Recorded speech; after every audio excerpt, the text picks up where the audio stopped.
Dhavaleswaram barrage గేట్ల మరమ్మతులకు 117 కొత్త గేట్లు ఏర్పాటుకు 150 కోట్లతో పనులను ప్రారంభిస్తున్నామని వచ్చే వారం ముఖ్యమంత్రి నారా చంద్రబాబు నాయుడు చేతుల మీదుగా పునర్నిర్మాణ పనులను శ్రీకారం చుట్టనున్నట్లు రాష్ట్ర జలవనరుల శాఖ మంత్రి డాక్టర్ నిమ్మల రామానాయుడు తెలిపారు.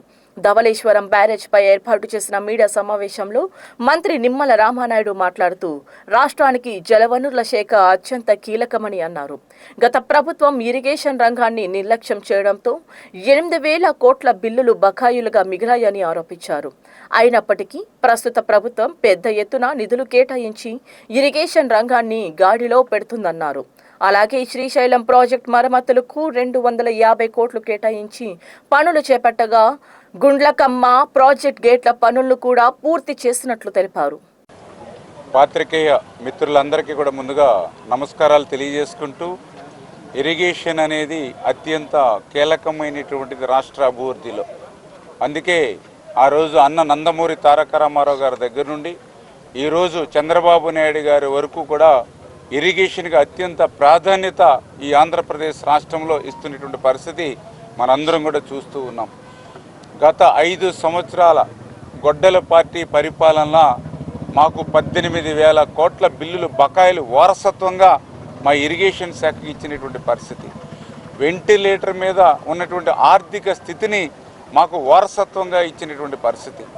ఇటువంటి పరిస్థితిలో కూడా తన పరిపాలనా దక్షతతో ఇరిగేషన్ రంగం మీద ప్రాధాన్యత ఇవ్వాలనేటువంటి ఆలోచన ఉన్నటువంటి వ్యక్తి ఈరోజు ఈ రాష్ట్రానికి ముఖ్యమంత్రిగా చంద్రబాబు నాయుడు గారు ఉన్నారు. కాబట్టి ఈవేళ పెద్ద ఎత్తున ఇరిగేషన్ రంగాన్ని నిధులు కేటాయించి గాడిలో పెడుతూ, అందులో కూడా ముఖ్యంగా మనం 100 కోట్ల రూపాయలు 1000 కోట్ల రూపాయలు నిర్మాణం చేసేటువంటి ప్రాజెక్టులు రిజర్వాయర్లు ప్రమాదంలో పడితే వాటిని మెయింటెనెన్స్ చేయవలసిన బాధ్యత ప్రభుత్వాల మీద ఉంది.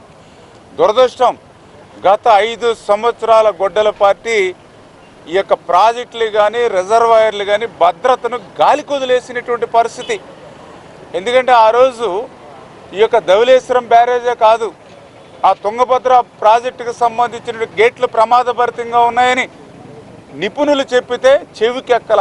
దాని ఫలితం 2024 ఆ రోజు మీరందరూ కూడా చూశారు. 19వ గేటు తుంగభద్ర కొట్టుకుపోయినటువంటి పరిస్థితిలో రిజర్వ్లో ఉన్నటువంటి 105 టీఎంసీల నీరు కిందకి వెళ్ళిపోయేటువంటి స్థితిలో కర్ణాటక ప్రభుత్వం సైతం చేతులు ఎత్తేస్తే పంటను వదులుకోవాల్సిందే అని ఆ ప్రభుత్వం కూడా రైతులకి తెలియజెప్తే చంద్రబాబు నాయుడు గారు కన్నం నాయుడు గారిని పంపించి ఆ 19వ గేటుని దేశ చరిత్రలో వాటర్ ఫ్లో ఉండగా గేటుని మళ్ళీ పునర్నిర్మాణం చేసి 80 టీఎంసీల నీటిని కాపాడినటువంటి చరిత్ర మన కూటమి ప్రభుత్వానికి.